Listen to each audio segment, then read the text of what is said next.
Da glória à ruína, da liberdade à escravidão, da revolução à tirania. Como um golpe de Estado pode acabar com a liberdade? É o que vamos descobrir em mais um episódio do Multicast. Fala pessoal, tudo bem com vocês? Meu nome é Amanda Nunes. Eu estou aqui hoje para conversar com vocês sobre um grupo super legal, um livro super bacana que a gente vai discutir um tema muito importante. Sou monitora do grupo de estudos da Colômbia, estou formando agora esse semestre no último termo do curso de Direito e estou aqui hoje com o meu amigo Gustavo. Se apresenta aí, Gustavo.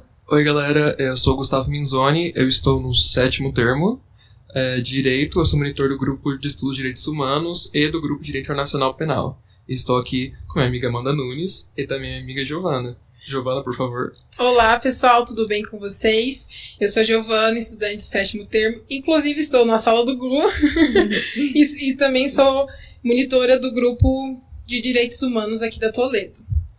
Bom, pessoal, hoje a gente vai falar sobre o livro A Revolução dos Bichos. E antes da gente entrar no livro em si, no que o livro fala, é interessante a gente falar sobre um pouquinho do autor e sobre o contexto que o livro foi escrito. Bom, o escritor é o George Orwell, mas o seu nome é Eric Arthur Blair. Ele nasceu em 1903, na Índia. Ele é jornalista e romancista que morreu em 1950 de tuberculose. Isso eu achei muito legal porque, um breve spoiler, vocês vão entender lá na frente, mas a gente vai falar sobre um filme que se passa nessa década e eu achei isso sensacional. Ele teve vários dos seus contos publicados em vários países pela Academia de Letras, né, pela Companhia de Letras. Ele sempre foi muito reconhecido e ele sempre criticou densamente o socialismo. Então, todos os livros dele, a base do livro é a crítica do socialismo. Por que ele decidiu escrever A Revolução dos Bichos? Quando ele volta da Guerra Civil Espanhola, em 1930, e ele teve uma ideia, né, surgiu uma ideia para ele, de escrever um livro de forma simples que falasse sobre o mito da União Soviética, né, sobre o mito soviético. Então, ele utiliza do antropomorfismo para expressar essa ideia, né, essa sua crítica ao socialismo. E ele teve muito medo porque o livro só foi ser terminado 6 anos depois, né, e logo em seguida já estava começando a Segunda Guerra Mundial e ele estava com medo de que isso não fosse publicado ou tivesse algum problema. Entretanto, é muito interessante falar sobre isso, porque o livro é basicamente sobre essa crítica, né? Porque quando houve a Segunda Guerra Mundial, houve a divisão do mundo entre socialistas e capitalismo, e é o que ele fala bastante no livro.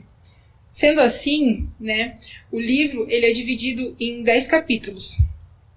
O início do livro, né, a parte inicial até mais ou menos o capítulo 5, fala sobre como que os bichos, né, o nome do livro é Revolução dos Bichos, então, os bichos que se rebelaram contra o Sr. Jones, que era o fazendeiro que cuidava da fazenda, né, dos animais, ou quase, né, porque ele era bem negligente, né, os animais passavam fome, ele maltratava os animais.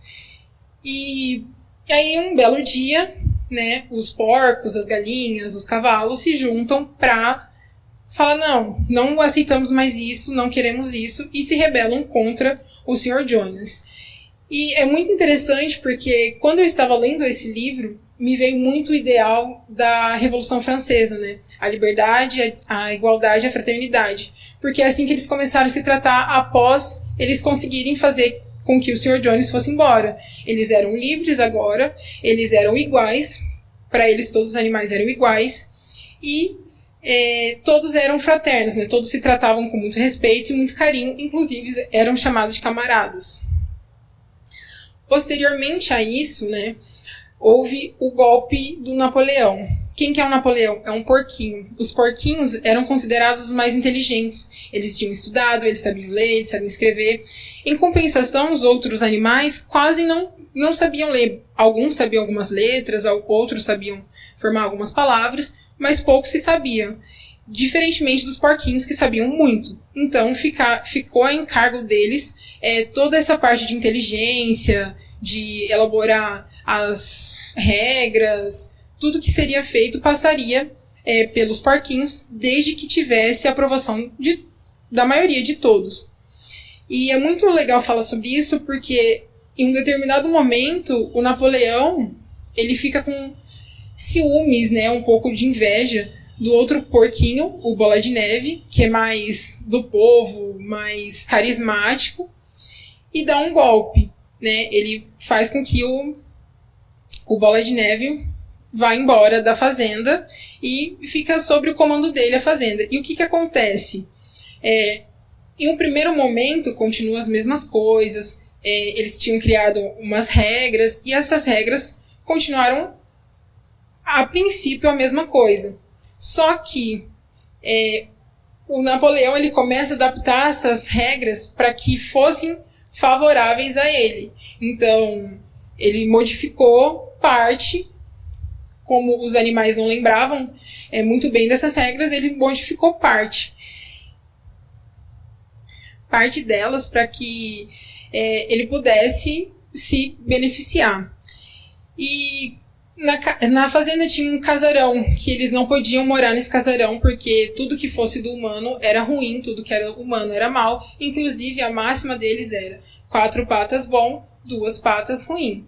Então, isso era a máxima assim, que todos os animais seguiam. E o que acontece, né?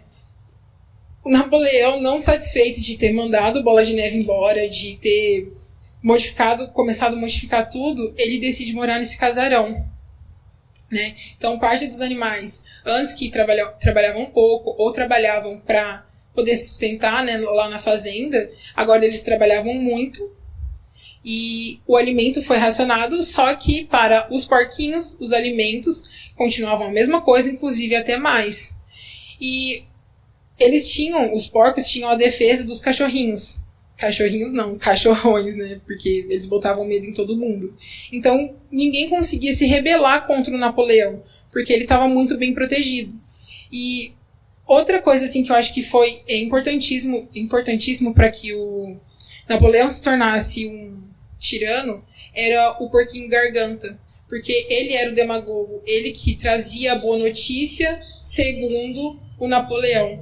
Então, por influência do Garganta, muitos dos animais acreditavam que o que o Napoleão falava era certo e que eles tinham que fazer aquilo e pronto, acabou. Só que na verdade não. Outra coisa que é muito importante a ser falado é que não podia ter acordo entre humanos e animais. Mas, com o passar do tempo e com escassez de recursos para a fazenda, porque eles visavam criar um moinho de vento, Napoleão decidiu fazer um acordo com um advogado. Ele seria, né, o seu porta-voz no mundo humano. E muitos animais acharam estranho, até começaram a questionar, mas sempre eram reprimidos. E a partir desse momento, o Napoleão começa a se tornar humano, ele começa a se humanizar, ele começa a ser igual a esses outros fazendeiros, né, que maltratavam os animais, que não se importavam, que não alimentavam e só faziam com que eles trabalhassem até a exaustão, praticamente quase a morte. E é até engraçado, né, porque tem um trecho do livro que fala muito bem isso, e eu até queria lê-lo, porque eu acho muito importante. É uma égua, e ela fala assim: 12 vozes gritavam, cheias de ódio, e eram todas iguais, não havia dúvida. Agora, quanto ao que sucedera à fisionomia dos porcos, as criaturas de fora olhavam de um porco para um homem, de um homem para um porco, e de um porco para um homem outra vez, mas era impossível distinguir quem era homem e quem era porco. Então, eu acho que esse trecho do livro, né, a parte final, demonstra muito bem isso, que a revolução foi inflamada, eles queriam melhorias, eles queriam liberdade, eles queriam ter a sua dignidade. Entretanto, um porco que se dizia, né, o revolucionário, que se dizia a favor do movimento, foi lá e tomou todo o poder para ele e se tornou um humano, o que eles diziam que era um mal, o que eles diziam que era ruim. E aí, Amandinha, qual que é a referência?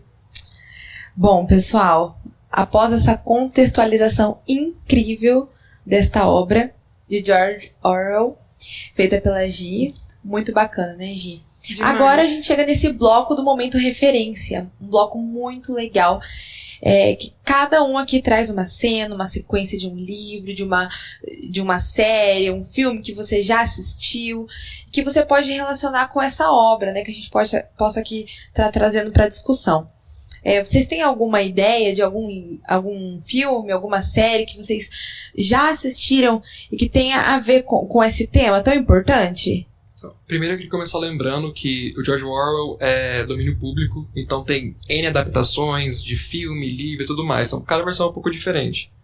Mas, tirando isso do caminho, um filme que é antiquíssimo, acho que é de 1950, é dos Invasores de Corpos.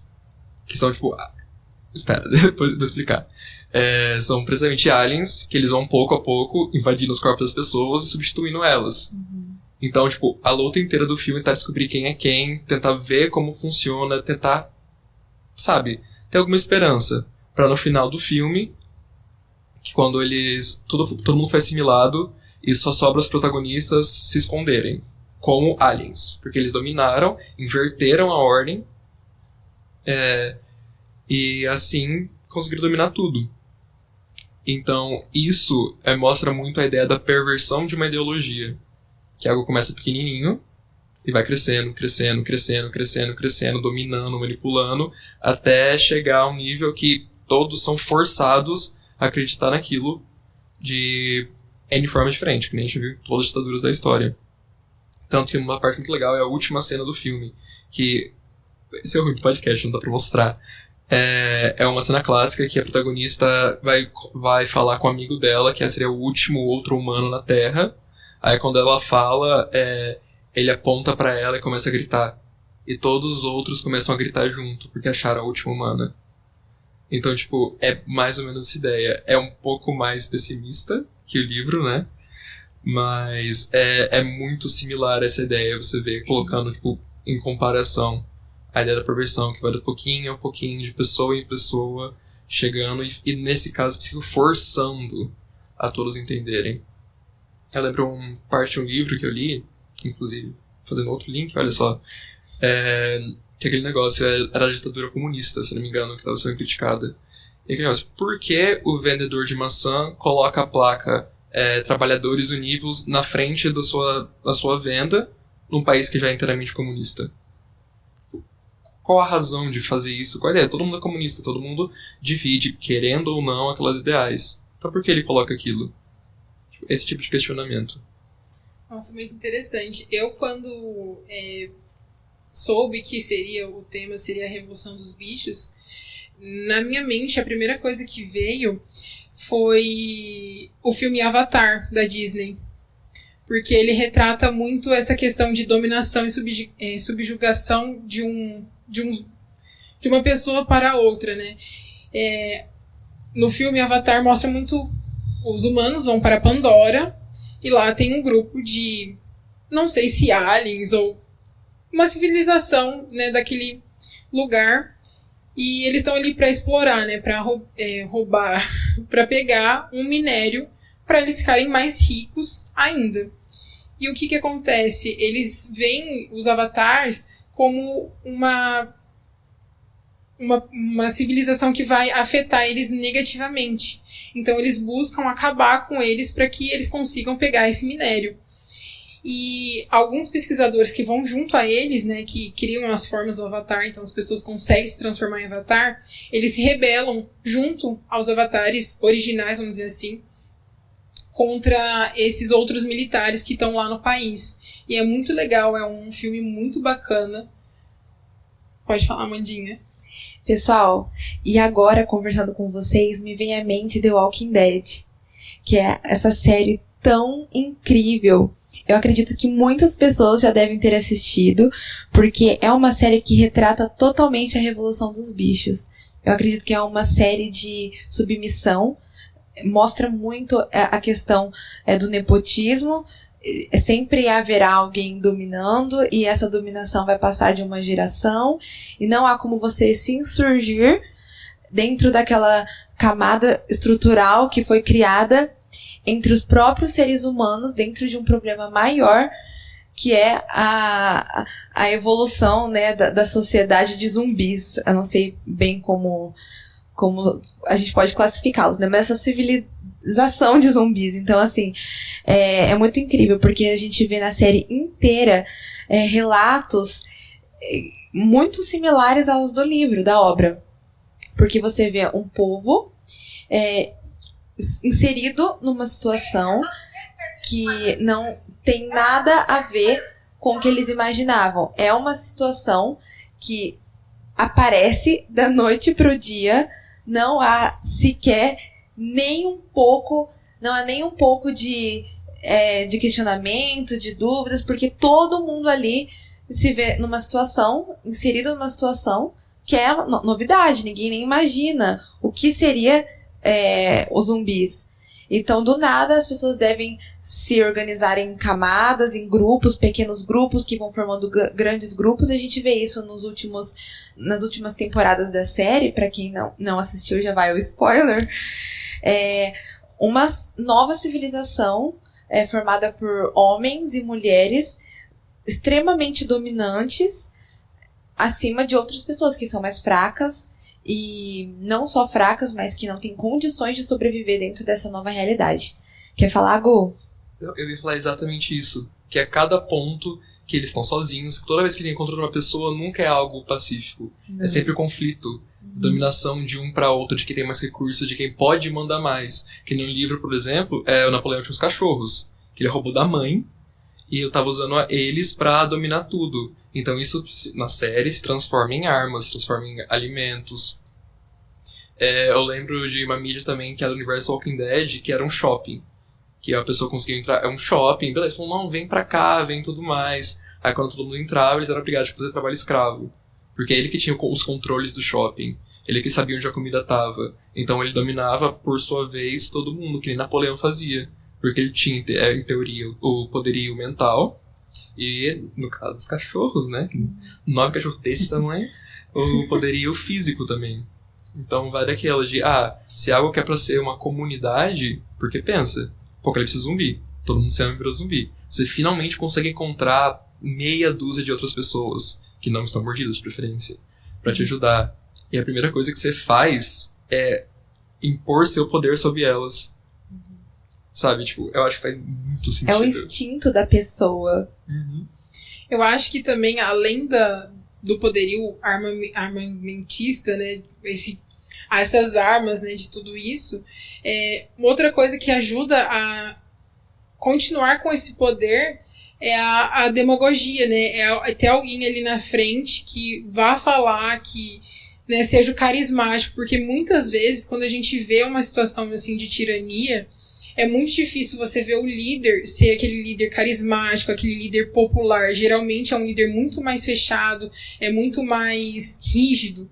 Então, eu acho que além da arma, no sentido de atirar, de matar, a maior arma para você ter uma tirania é a voz, é a palavra. Então, quando você tem alguém ali que vai falar, não, mas o que ele tá fazendo é bom, mas o que ele tá fazendo é o adequado, é o correto, é o que vai fazer a gente ajudar, eu acho que influencia muito mais do que você ter um exército ali do seu lado. Gi, você falou tudo. Eu estou aqui me recordando daquele personagem do The Walking Dead que é o Negan. Acredito que é Negan. É, esse mesmo. E ele é um absurdo você ver como o poder de fala, tanto que eu acredito que eles escolheram um excelente ator para fazer esse personagem. Porque é um ator que ele se impõe, ele tem esse poder de fala, ele demonstra pelo olhar que ele consegue, ele não só pode, mas ele consegue dominar tudo e a todos. Então as pessoas se sentem nessa posição de submissão, porque, primeiro, estão dentro de uma outra realidade que não lhes pertence, uma realidade que nada eles podem fazer, E segundo, porque o instinto é de sobrevivência. Então você vai atrás de ser dominado. Muitas vezes você precisa de alguém ali, porque senão você não vai sobreviver. E é essa o enredo, né, o que está por trás ali do The Walking Dead, que a gente pode transportar para o livro. E outro ponto, inclusive, da vida real, que é muito nítido, é Hitler. Ele tentou planejar um golpe, deu errado, ele foi preso, teve todos os eventos, e ainda assim o líder da nação que chamou ele pro governo no final de tudo.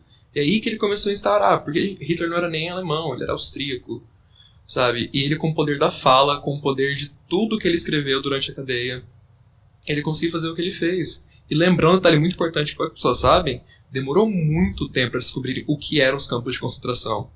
Não só os outros países, os próprios cidadãos alemães falaram, beleza, estão mandando eles pra longe, mas, tipo, sabe, que nem quando o cachorro morre e fala que vai levar ele pra uma fazenda. É, tipo, o mesmo princípio, eles não sabiam o que estava acontecendo. As únicas pessoas que sabiam o que estava acontecendo eram pessoas do governo, pessoas que trabalhavam lá, e por algum motivo a Igreja Católica. Se eu não me engano, foi assim que eles ganharam o Vaticano. Tem toda uma outra história por trás também. Mas, tipo, Hitler é o maior exemplo do poder que a voz traz, sabe? Do poder que o simples carisma... E lembrando, carisma não é ser bonito, carisma não é falar bonito. Existem N formas de carisma diferentes. Outra coisa também é ter essas máximas, né? Que nem no livro tinha, né? 2 patas ruim, 4 patas é bom. Então, esses slogans, assim, curtos que fica na mente, que gruda na mente, também dá um impulso muito maior para você conseguir manter o seu poder, né? Inclusive, assim, eu me recordo que... Bom, se eu tiver errada, peço perdão, mas eu lembro que quando eu vi algo sobre Hitler, eu sempre lembro da frase, né? Uma mentira dita 1000 vezes se torna realidade. Então, eu acredito que ter esses slogans faz com que você continue perpetuando, né, o seu poder. E é isso mesmo, Gi. Perfeita as suas considerações. Gu, agora a gente vai entrar naquele momento super importante que é a influência do nosso livro no mundo jurídico. Me diz, Gu, quem é que você acha, qual é a importância desse tema com o mundo do direito e qual conselho você poderia dar para um estudante que está aí ingressando nesse mundo e também aquele que está cursando a faculdade? Então, gente, eu vou falar de um assunto que todo mundo cansou de ouvir. Com certeza cansaram de ouvir, que é o chamado direito natural e direito positivo.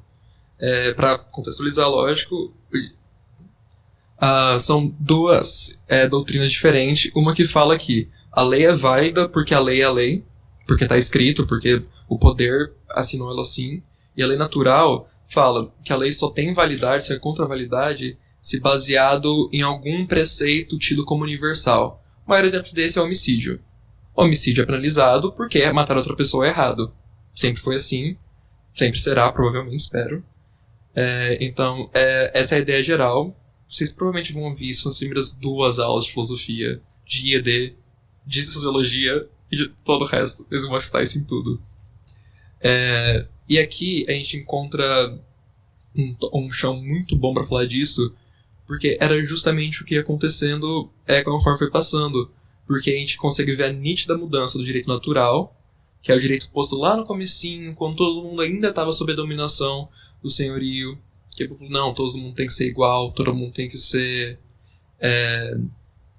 justo um com o outro, não podemos associar aqueles. Porque eram ideias lógicas baseadas no natural, baseadas na necessidade que realmente eles tinham.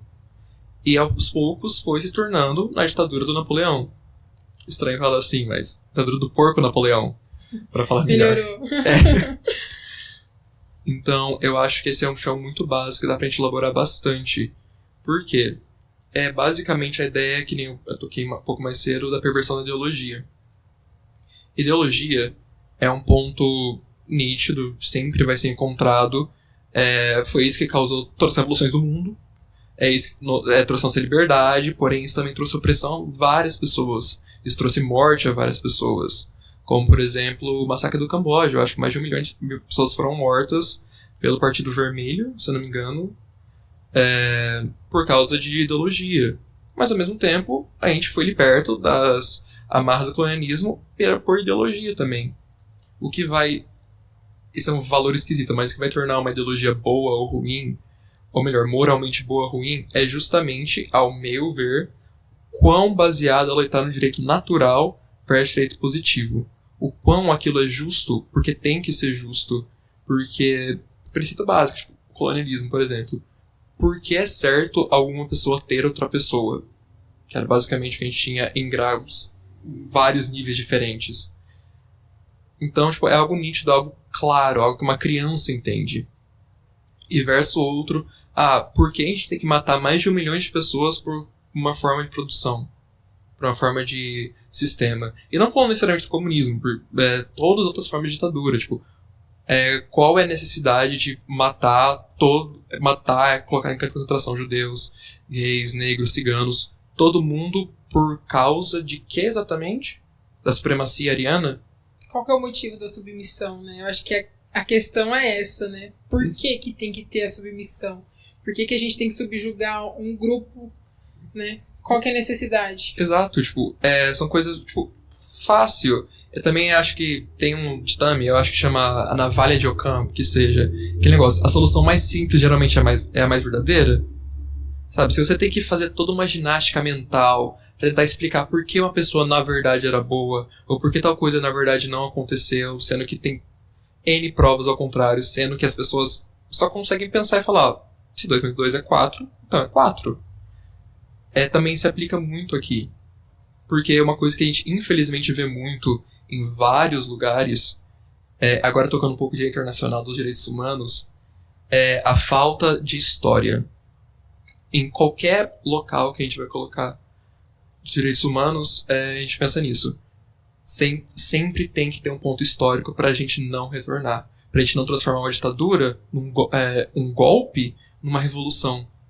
A gente sempre tem que, a todo momento, lembrar da nossa história para saber o que a gente tem que fazer. E basear tudo no justo, no certo, no que é entendido como justo e certo por todo mundo. Muito bem, Gu. A ideia central do livro A Revolução dos Bichos é exteriorizada pela frase de George Orwell: os animais são todos iguais, mas uns são mais iguais do que outros. A frase é a adulteração da 7ª regra do animalismo como uma crítica às sociedades que promovem a defesa do direito à igualdade, enquanto, na realidade, colocam em prática a estratificação social entre uns e outros, sendo que ninguém é maior que a lei e nem melhor diante dela. Ante essa hipocrisia estrutural claramente evidenciada na obra em debate, resta o seguinte questionamento. Você, Gi, Gu, pessoal que está nos assistindo, enquanto parte de uma sociedade, enquanto estudante de direito, acredita que existem meios para lutarmos contra a falsa ideologia da defesa à igualdade por quem próprio comete tais desigualdades? Gi, você quer falar? Olha, eu não sei se eu sou muito radical, se eu sou muito extremista, mas vindo mais pro livro, o que eu senti falta foi quando a insatisfação se tornou muito presente na Fazenda, ninguém teve a audácia de chegar e falar, olha, gente, isso daqui não tá, né, de acordo com o que a gente quer, não tá conforme a gente gosta. Só que também tem essa questão de, por mais que a gente se sinta insatisfeito e tenha vontade de falar, muitas vezes a gente é muito reprimido. Então, eu acho que para você se tornar igual, não que ninguém seja igual, todos somos iguais, mas eu acho que uma coisa muito importante que deveria existir ainda mais é a gente entender que a gente tem participação na sociedade, que todas as vozes devem ser ouvidas, né, porque somos parte constituinte dessa democracia. E uma outra coisa assim que eu acho que falta, né, é a falta de atenção realmente às pessoas mais carentes, no sentido de essas pessoas são ouvidas na sociedade, porque se a gente quer acabar com a desigualdade realmente que existe, por mais que a Constituição fale que todos somos iguais perante a lei, né, se a gente quer acabar com essa desigualdade que existe e que não vai contra o preceito fundamental, por que então a gente não escuta essa população, né? Por que essa população não é voz da sociedade, né? Então, assim, é algo que a gente tem que refletir. Eu acho que se a gente escutar mais as pessoas, se as pessoas participarem mais da política, debater, falar, não tá certo, eu acho que pode melhorar um pouco. Eu acho que não vai ser efetivo no sentido de acabar, mas eu acho que pode contornar muito bem a situação e adequar muito melhor as coisas. Não, eu concordo de alto e bom tom, sério. E aqui, inclusive, toca num tema muito querido dos direitos humanos, que é a questão da igualdade e equidade. Porque fica muito nítido quando alguém está usando igualdade como plataforma, porque nunca é honesto. Você está usando a igualdade para se elevar, por base está errado. E eu falo que nem no livro, ditadura comunista, que nem as ditaduras que a gente tem na nossa América Latina. Um outro exemplo muito bom, eu acho, é das isso é um tempo atrás, das monarquias católicas. Porque, gente, um dos princípios básicos do catolicismo e tudo mais, todo mundo é feito na imagem e semelhança de Deus. Então, por que a igreja, por que os reis são superiores a todos? Esse eu acho que é pra mim o exemplo mais nítido. Porque você está se apoiando em qualquer base ali de igualdade, seja comunismo, seja catolicismo, que seja, para se propor como Deus. Você vê como é aquele negócio de direito natural. Não faz sentido no final do dia. Não faz. Uma outra coisa muito legal é que justamente o Orwell, ele critica muito isso, né? Ele fala como que tem igualdade entre os seres humanos se quem tá ali na frente, né? Quem tá ali para governar, vamos dizer assim, aquela sociedade, não é igualitário, tem essa ganância, né? Porque quando você tem muita ganância, você não vai ligar para quem tá passando fome, você não vai ligar para nada, você só vai ligar pro seu ego e para você ter mais e mais e mais. Então, ele justamente critica muito isso. Essa questão de como há igualdade se há ganância, né? Como que há a igualdade se não somos iguais, se somos diferentes. Então, é um questionamento muito abrangente, assim, que a gente fica aqui horas e horas falando. E para finalizar esse nosso debate, quando o Gustavo falou 2 mais 2 é igual a 4, me veio à mente 2 mais 2 é igual a 5, a frase de George Orwell naquele livro 1984. E isso é algo muito interessante, porque quando você repete, você fala, alguém vai acreditar. E quando você repete várias vezes, aquele fato se torna realidade para alguém. Alguém vai acreditar nisso. Muitas vezes nós mesmos acreditamos em algo que dissemos por repetidas vezes. E com relação a tudo que nós estamos conversando aqui hoje, e principalmente fazendo um gatilho ali no que a Gi falou, eu acredito que nós, como estudantes de direito, e eu agora, principalmente pensando que estou me formando, né, terei essa graduação de direito, a gente precisa pensar sempre nas minorias, que são pessoas vulneráveis, que precisam de atenção, e é por isso já, assim, compartilho isso com o pessoal que está nos assistindo, que desde o primeiro ano de faculdade já passei por vários estágios, mas eu sempre volto para a Defensoria Pública, que é o meu sonho há 5 anos e nunca saiu do meu coração. Porque eu acredito que como defensora pública um dia, se Deus me permitir, vai ser uma profissão que eu vou poder realizar essa igualdade de alguma forma, sabe? Não que a gente seja perfeito, mas a gente vai buscar sempre a excelência. E aplicar todo esse conhecimento que a gente estuda na faculdade na prática, né? Você atender aqueles assistidos que precisam da atenção, que não têm a condição que muitas outras pessoas têm e que, inclusive, são pessoas que falam da igualdade. Não há igualdade se ela é posta, né, subjugada por pessoas que querem aplicá-la da forma como bem entendem. Então, é isso, né? Eu acho que é esse todo o final, assim, todo o final do nosso debate se resume a isso, né? E fica então um questionamento pro pessoal que está nos assistindo, né? Existem meios, existem instrumentos, existe solução ou apenas meios para conter essa desigualdade? E fica a reflexão também. Será que você, no meio dos seus amigos, no meio da sua família, como você está se comportando? Como você está se comportando? Você é aquela pessoa que fala que tem um comportamento totalmente diferente daquilo que você prega, né? Ou você é aquela pessoa que prefere estar ali, prefiro não saber de nada, vou reter esse conhecimento, vou confiar no que me dizem, e assim vou seguindo a vida, né? Como você é no seu dia a dia, não é mesmo? E aí, pessoal, vocês têm mais alguma coisa para comentar? Por mim, assim, eu já dou por mais que satisfeito. Acho que foi um bate-papo muito interessante. É muito importante a gente ter essa discussão, porque eu acho que falta a gente ter essa construção crítica, né? Não só opinião, né? Não só opinar, mas ter essa construção crítica sobre esse tema. Eu só queria tocar num ponto pra lembrar que da mentira, porque é um tema prevalecente, do mentir até acreditar. Nossa maior epidemia hoje em dia, além do coronavírus, é fake news, gente. Sim, fake news. Sabe? Lembrar de tudo isso, tem gente morrendo por causa disso.